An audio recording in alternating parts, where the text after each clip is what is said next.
ada sebuah masjid yang melaksanakan kurban di situ, namun di sekeliling masjid tersebut ada pula warga yang bermukim non muslim. Ini bolehkah daging kurban itu diberikan kepada mereka? Nah, ini sering ditanyakan oleh para masyarakat. Maka di sini kita nukil dari apa yang ditulis oleh Al-Imam An-Nawawi. Beliau menukil dari Imam Ibnul Munzir, ajma'atil ummatu ala jawazi it'ami fuqara'il muslimina minal udhiyah. Sudah sepakat para ulama boleh memberikan daging kurban itu kepada fakir miskin orang muslim. Wahtalafu fi it'ami fuqara'i ahli zimmah. Lalu mereka, kata Imam Ibnu Munzir yang dinukil oleh Imam Nawawi tadi, mereka berbeda pendapat apakah boleh memberikan daging kurban itu kepada ahli zimmah. Ahli zimmah itu, jadi ada kafir itu namanya kafir ahli zimmah, ada kafir itu namanya kafir harbi, ada namanya kafir zimmi. Kafir zimmi ini adalah kafir yang hidup di tengah komunitas negara Islam, yang mereka dilindungi hak dan kehormatan mereka tak boleh diganggu. Lakum dinukum wali yadi. Mungkin bisalah mereka ini dalam konteks keindonesiaan ya termasuk yang seperti inilah mereka. Kemudian ada kafir harbi yang selalu memusuhi, yang mengajak perang, yang membunuh, yang mengusir. Ini dibedakan dua ini. Nah, maka dalam konteks model yang pertama tadi terjadi berbeda pendapat di kalangan ulama, panjang perbedaan pendapat mereka.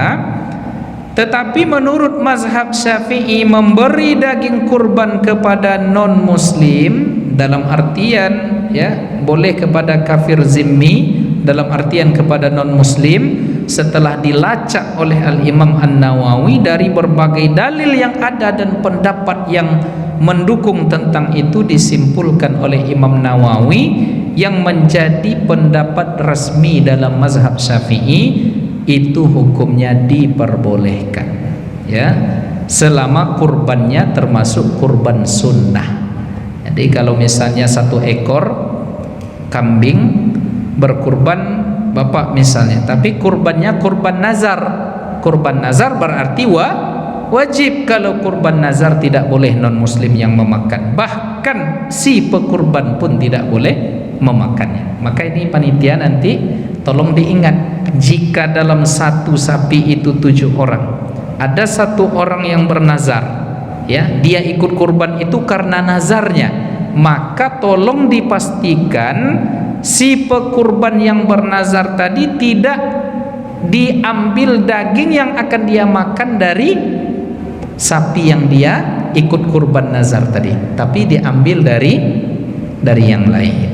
Jadi ini penting juga nih Bapak Ibu, nanti perlu kita sampaikan ya Bapak Ibu pengurus, ya bapak-bapak pengurus yang panitia kurban, tolong dipastikan ini supaya apa nanti, supaya jangan sampai si pekurban yang tadi dia kurbannya adalah nazar yang merupakan sebuah kewajiban, jangan sampai dia memakan daging dari sapinya itu nanti atau dari kambingnya itu nanti. Apa sebab? Karena kalau dia makan hukumnya haram. Jadi untuk non muslim diperbolehkan. Dan disebutkan oleh Al-Imam An-Nawawi, walam ara li ashabina, dan saya tidak menemukan pendapat ulama-ulama Syafi'iyah, begitu juga dari pendapat resmi dari alur mazhab menyebutkan bahwa di sini ditemukan, disimpulkan kata Imam An-Nawawi, ya juzu it'amuhum min dhahiyatit tatawwu'i dunal wajibah wallahu a'lam, kata beliau. Jadi setelah saya cek, saya cari, saya olah dalilnya, ditengok dari pendapat-pendapat ulama-ulama Syafi'iyah, disimpulkan bahwa boleh memberikan daging kurban kepada non muslim dengan syarat hendaknya bukan bukan kurban wajib atau kurban nazar, dan dengan syarat pula hendaknya selesai di sekeliling itu untuk kaum muslimin terlebih dahulu. Iko jan pula nanti ya kaum muslimin ulun dapet le yang di sebelah lah dapet. Jadi jangan sampai terjadi. Tetapi kita memberikan mereka itu bahagian barangkali sedikit, menunjukkan bahwa mudah-mudahan disinilah nanti terjadinya persatuan, ya, terjadinya keharmonisan, ya, sehingga nanti jangan ada saling curiga di antara kita, sehingga nanti jangan ada saling benci, yang mudah-mudahan pula itu nanti menjadi sebab-sebab hidayah.